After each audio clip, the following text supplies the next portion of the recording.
Brigedia Jenerali Vahid anasema kwamba nguvu ya makombora ya Iran ipo katika hali bora kabisa, na akieleza kwamba kile walichokuwa wakisema Wayahudi kwamba wameharibu mfumo wa makombora wa Iran, hilo ni jambo la uongo, na kwamba wao bado wana silaha za kutosha na bado wana uwezo wa kufanya mashambulizi kwa muda mrefu zaidi kama ambavyo nchi nyingine itataka kupambana na Iran. Brigedia Jenerali Ahmad Vahid, mshauri wa kamanda mkuu wa jeshi la walinzi wa mapinduzi ya Kiislamu ya Iran Sepah, amesema nguvu na uwezo wa makombora ya Iran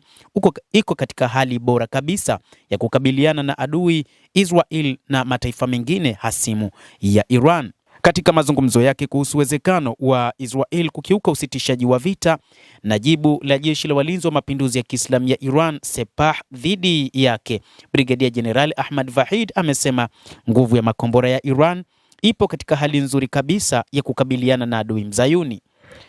Mshauri wa kamanda mkuu wa jeshi la walinzi wa mapinduzi ya Kiislamu ya Iran Bwana Vahid amesema wapiganaji wa Kiislamu wana maandalizi ya kutosha na ya kina kwa ajili ya kukabiliana na adui wakati wowote na wanaweza kumshinda.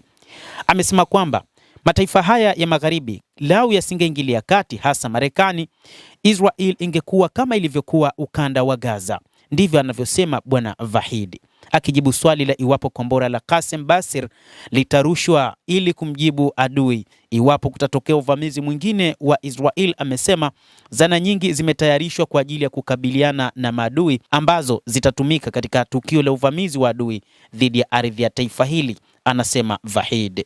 Akijibu swali lingine kuhusu kulikuwa na ishara kutoka kwa Marekani kuhusu kuendelea kwa usitishaji wa vita, Brigedia Jenerali Ahmad Vahid ambaye amewahi pia kuwa waziri wa mambo ya ndani wa Iran alisema, hatujaona ila uchokozi, usaliti na ukiukwaji wa ahadi wa Marekani. Wajuzi wa mambo wanaamini kuwa jibu la Iran katika vita vya siku 12 vilianzishwa na Israel na limedhihirisha nguvu kuu ya kijeshi katika eneo la Asia Magharibi kuwa ni Jamhuri ya Kiislamu ya Iran, kwa sababu ilifanikiwa kujilinda na wakati huo huo kuadhibu utawala wa Israel uliojidhatiti katika silaha za kisasa kwa msaada wa nchi za Magharibi bila kutegemea usaidizi wa nchi yoyote ya kigeni. Iran iliweza kufanikiwa katika mapambano hayo. Hata hivyo, Ahmad Vahid anasema kwamba ndani ya siku 12 ambazo kumekuwa na mapambano makali kati yao pamoja na Israel, wameweza kufanikiwa katika mashambulizi hayo kwa kuharibu mifumo ya ulinzi wa taifa hilo, lakini pia makombora yao yakipenya na kuharibu miundo mbinu ya taifa hilo, huku ikionyeshwa na Waziri Mkuu Benjamin Netanyahu na waziri wake wa ulinzi Bwana Israel Katz wakionyesha namna ambavyo wameguswa na mashambulizi yaliyokuwa yakifanywa katika taifa hilo kutokana na makombora mazito yanayotoka katika taifa la Kiajemi kwa maana ya Iran. Hata hivyo, Vahid anasema kwamba lau asingekuwa rais wa Marekani kutangaza usitishaji wa vita wa siku 12,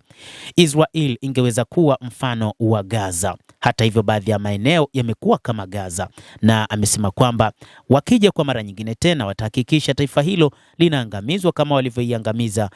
nchi ya Palestina, hasa katika eneo lake la Ukingo wa Magharibi pamoja na ukanda wa Gaza. Mtazamaji wa The World News, endelea kutufuatilia, lakini ni kusihi tu usisahau kulike, usisahau kucomment, kadhalika na kusubscribe channel yetu hii ili upate habari hizi kwa mapana hapa The World News. Mimi ni Adam Hussein, endelea kuwa nasi wakati wote, endelea kutufuatilia uweze kuyajua mengi ya ulimwengu kupitia The World News.